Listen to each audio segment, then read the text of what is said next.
Welcome to Academic Gain Tutorials. In this video, we will discuss about dividend after-tax income calculation for tax bracket control. When investors receive dividend income, they often focus only on the gross amount. However, the real question is how much income remains after taxes and whether those dividends may push total income into a higher tax bracket. That is why tax bracket control is important, because it helps investors estimate real after-tax income, avoid unnecessary bracket creep, and plan cash flow more wisely. To begin with, start by listing your total dividend income. This means adding the annual dividends from all investments. It is also useful to separate regular dividends from one-time payouts, because regular income is easier to plan around, while one-time income may create unexpected tax pressure. This gross dividend income becomes the starting point for the full calculation. Next, add your other taxable income. This may include salary, business income, interest, rent, pensions, or any other income that counts toward your taxable total. By combining dividend income with other taxable income, you can estimate where you may fall in the tax bracket system before making investment or withdrawal decisions. After that, estimate your tax bracket.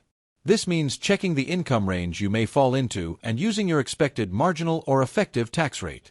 Since tax bracket rules vary by country, account type, and personal situation, the goal is not to guess perfectly, but to use a realistic estimate for planning.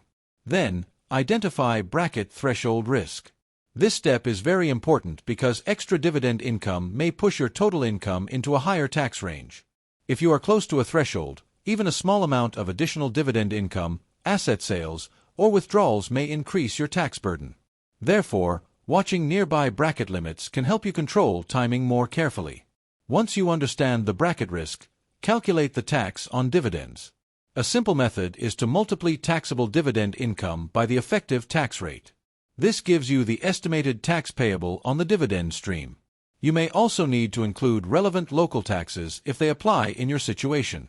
After calculating tax payable, find your net after-tax dividend income. This is done by subtracting tax payable from gross dividend income. In other words, this figure shows the dividend income you actually keep after tax. This is the number that matters most for real planning, because it reflects usable income instead of headline income. Moreover, if needed, adjust timing carefully. In some cases, investors may delay, split, or coordinate income where the rules allow. They may also plan withdrawals, asset sales, or reinvestment timing more strategically. The goal is not to avoid tax illegally, but to reduce unnecessary bracket jumps through better planning.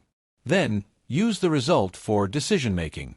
You can compare different income scenarios, build a more stable after-tax cash flow plan, and review the strategy regularly with a qualified professional.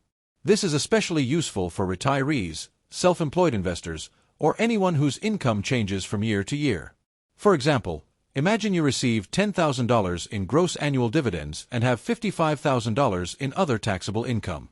If your estimated tax bracket rate is 15%, the tax payable on dividends may be $1,500.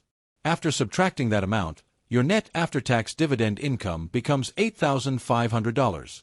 If extra income could push you into a higher bracket, that is a signal to review your withdrawal and income timing strategy. So, the main idea is simple.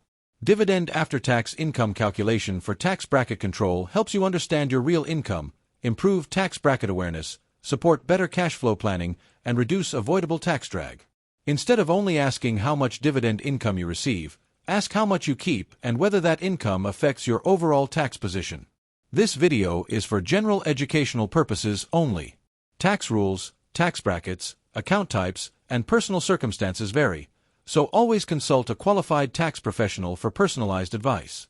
If this short video was helpful, give it a thumbs up and subscribe to the channel. Thank you.